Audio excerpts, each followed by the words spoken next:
Thank you, Yom. And this is kind of an international meeting that we are starting this year. So it takes slow, but I'm sure that we'll speed up later on. And I would like to report to you our clinical experience with the Hanita lenses, hydrophobic lenses. So far, we have some Hanita lenses which are hydrophilic. Now there are lenses which are hydrophobic. And this is a study by a single surgeon, about 1 year that I've been operating using these lenses. And this is a total of 100 lenses of 89 patients from two types. One type is BunnyLens, which we see. As we see here, this is a BunnyLens, and the second part is the SeeLens, which is a two-loop modified C-loops, as we see here. And we are used to use a SeeLens for many years with the AF. And in this study, we had about 2/3 were female. The mean age was 72. Right and left, same amount of people. As we can see, these two groups were very much the same in terms of axial length, in terms of ACD, average K, even in 1 to white, they were pretty much the same. So it's the same patients. And we need to emphasize that these are consecutive patients. We did not select the patients. These are the patients that came and needed surgery. So we did surgery, regular surgery, that we do in all patients. So some of them at AMD, some at glaucoma. So this is not kind of our best case patients.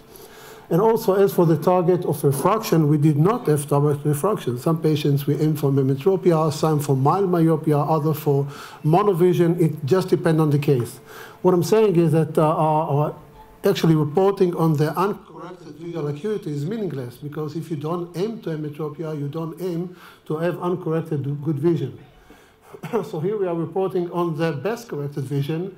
And as we can see, with the BunnyLens, we had about 90% patients having better than 6.9, 80% 6.7.5. The majority had 6.6 or better. The average and the median were both 6.6 vision.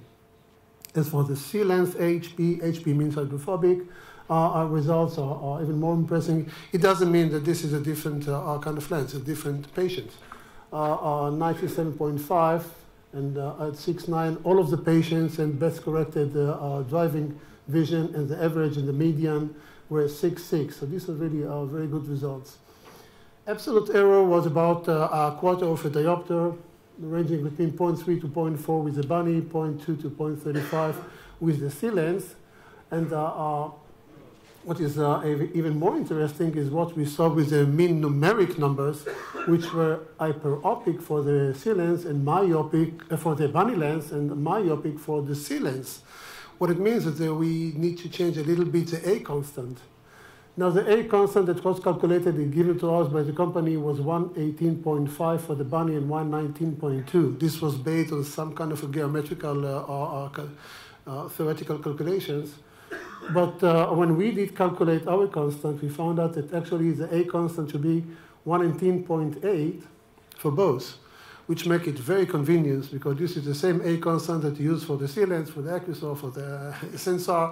So many of these lenses, if you have 118.8, you are on the target. And also these are the constants, the Aegis, Holiday, and Offer Q for the Bunny and SeeLens in our small group. Mean numeric error was very, very small, and as we see here, the median absolute error was in the range of about a quarter of a diopter, which means they are very, very consistent. So once you do the calculations, you can be sure that you are right on the spot. So just the bottom line is that so far we did not explain any of these lenses.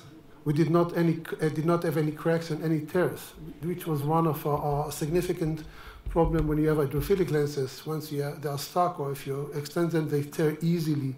We did not see one single case in all of these hydrophobic lenses. The SeeLens had the same injection system as we had with the AF. The BunnyLens has a very, very nice injection system, which is very easy to use, and I'll show it in a minute. One thing is that this hydrophobic material, if it goes through the small nostril of the injector, it may go slower and even stuck there. So just delay it as much as you can before you do the operation. Keep it away, and only when you're going to delay, push it all the way through the nostril. No IOL-related complications, and nothing we can say about the PCO because it's too short. And I just want to show you the implantation of the BunnyLens, and I'll show only the BunnyLens goes in. You see, we push it only when we are ready to go. So we keep it backwards, and then now we just push it inside. It goes easy, and this was done even without viscoelastic, just with BSS alone. So you can do either, and just push it inside, and it opens up. The BunnyLens have signs to show if you're on the right plane. It has small humps. One is here, and the second one is here. It should be upper right, lower left. So we can make sure, as you can see, these are the humps that I was talking about, upper right, lower left. And this is the loading system. There is a plate here. So just push it in and put inside and close. So nothing can be stuck. So it's very safe. This is why we do not have these tears of the system. I wish we had this kind of a system for every lens in the market now. And here we see the small humps, upper right, lower left. Just push it inside, and this is it, working implant with a viscoelastic or even with the BSS alone. It works well in both cases. Thank you.